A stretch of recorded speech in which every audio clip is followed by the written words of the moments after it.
Everyone is talking about a salary cap right now.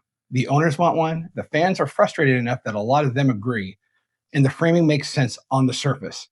The Dodgers spent $417 million last year. The Marlins spent $78 million. Something is broken. But here's what nobody is saying. The cap isn't designed to fix the problem. It's designed to hide it, and I can prove it.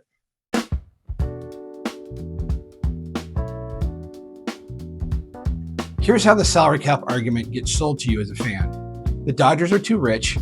The system is broken. A cap creates parity. A cap makes your team competitive. A cap fixes baseball. It's a clean argument, easy to follow. Not quite true. I'm going to show you why, and I'm going to show you who actually gets hurt when this negotiation goes sideways, because it isn't who you think. The Miami Marlins receive an estimated $70 million in revenue sharing from Major League Baseball every year. Money that flows to them specifically to improve the team on the field. This season, they're playing with a payroll of $78 million. Nearly a quarter of the league fields payrolls less than 2/3 of the median. When the Players Association filed a grievance over the Marlins spending, their defense was that they had invested in front office technology. Front office technology. The Marlins are not unique.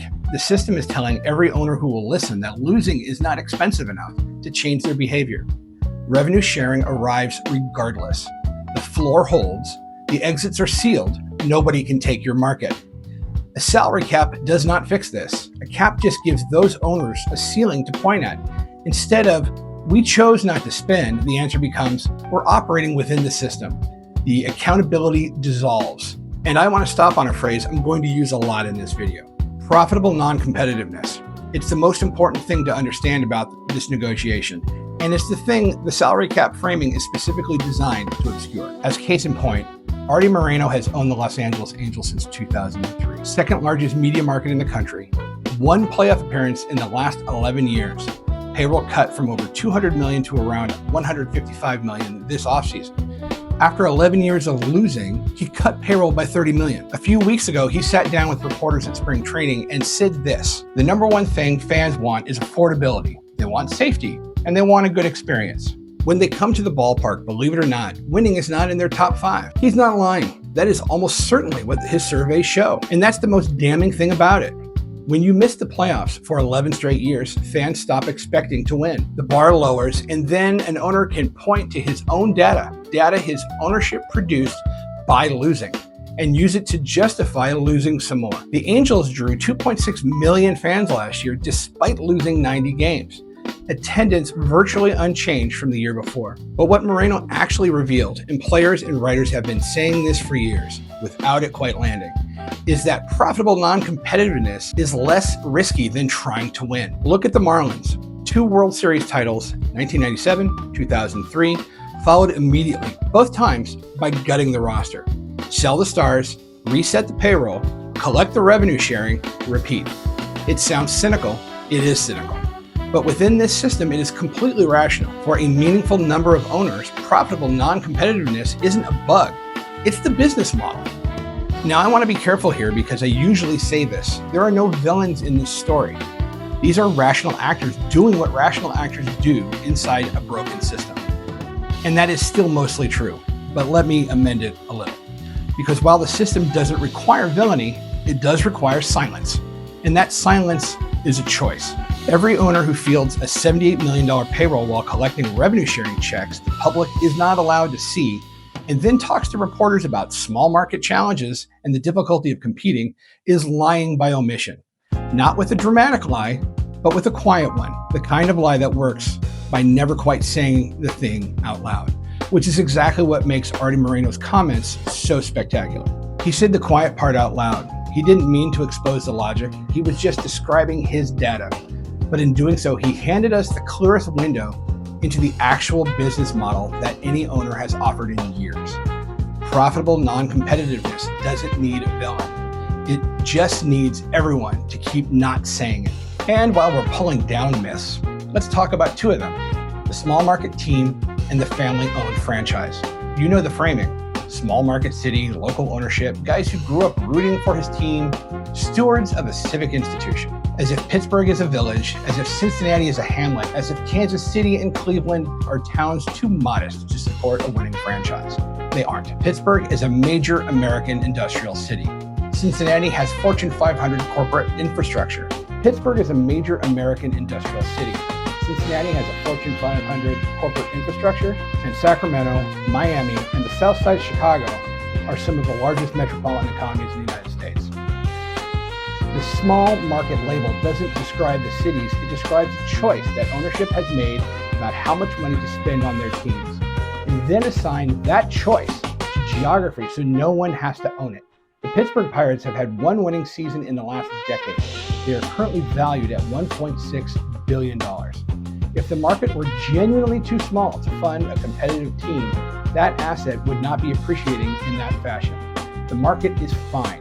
The franchise is fine. The choice to not compete is the variable. Small market is not a description of a city. It's a permission slip. And the family-owned team framing does the same work. What most of these ownership groups actually are is a consortium. Private equity partners, billionaires who bought in as an asset class, corporate trusts, hedge funds, multiple investors who bought their stake the way you would buy into a real estate portfolio because the asset appreciates, mostly because the antitrust exemption protects the investment and because profitable non-competitiveness turns out to be a remarkably stable business model. The Miami Marlins are worth over $1 billion. They have the lowest payroll in baseball.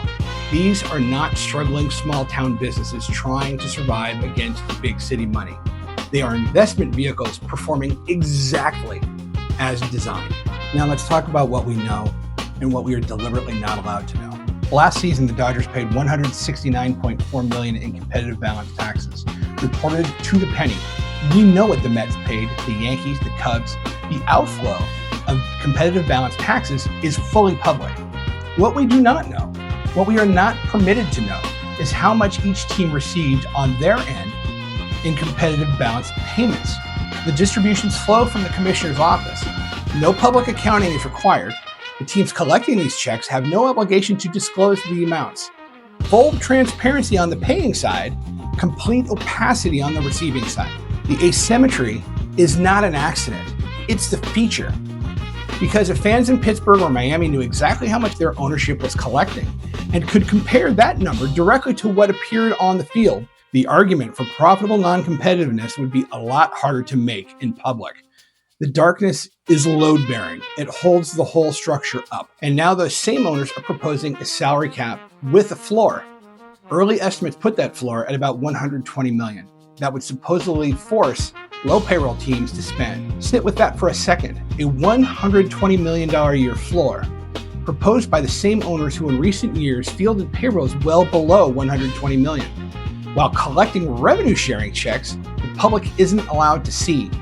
The floor isn't the point. If it were, they'd have spent towards it voluntarily years ago. What they want is a cap, the ceiling that limits what players can earn. The floor is the price they're offering to pay for it. Here's the tell. A genuinely hard salary floor would probably eliminate the need for competitive balance payments entirely. If every team has to spend to a real minimum, the redistribution mechanism becomes redundant.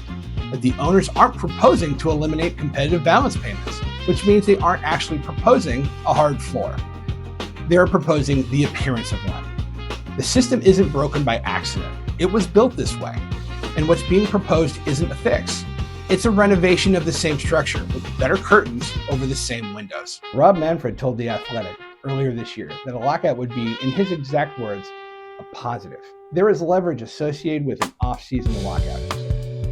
He's right about the mechanics. A lockout freezes free agency, creates pressure on players who only get paid during the season. As a negotiating instrument, it works. But here's who actually absorbs the cost when it happens. It's not the owners, and it's not the star players. The vendor who loses 3 months of shifts, the concession worker, the parking lot attendant, the teachers working their second job inside that stadium. I spent 12 years with those people, working 10 years with the Dodgers and 2 years with the Giants, from the concession level. And I can tell you, they don't have a war chest. The MLB PA has been building a fund to help players survive a work stoppage. No comparable fund exists for the people 2 hours before first pitch. Nobody is calculating their lost wages in the press release. In 1994, a work stoppage wiped out 921 games, canceled the World Series, cost the league an estimated $580 million. A attendance dropped 20% and didn't recover for 12 years. The sport needed a home run chase to win fans back. We later learned that home run chase was built on performance-enhancing drugs. That was 1994. Before streaming, before the attention economy, before baseball was already struggling to reach the next generation. There is no home run chase waiting for us in the 2026 and 2027 seasons. And inside all of this, the middle reliever with 2 years of service time making the league minimum, which is no small sum, whose entire earning window might be 3 years if he's lucky, the pre-arbitration player who won't see real money until his prime years are behind him. Once you're in a cap system, the player's share of revenue only moves in one direction. The NFL players went from 64% of revenue in 1994 to 48% today. The stars adjust just fine. It's the middle class of baseball that disappears. Here's what I want to say clearly, because it is the argument at the center of the book I wrote, and it applies directly here.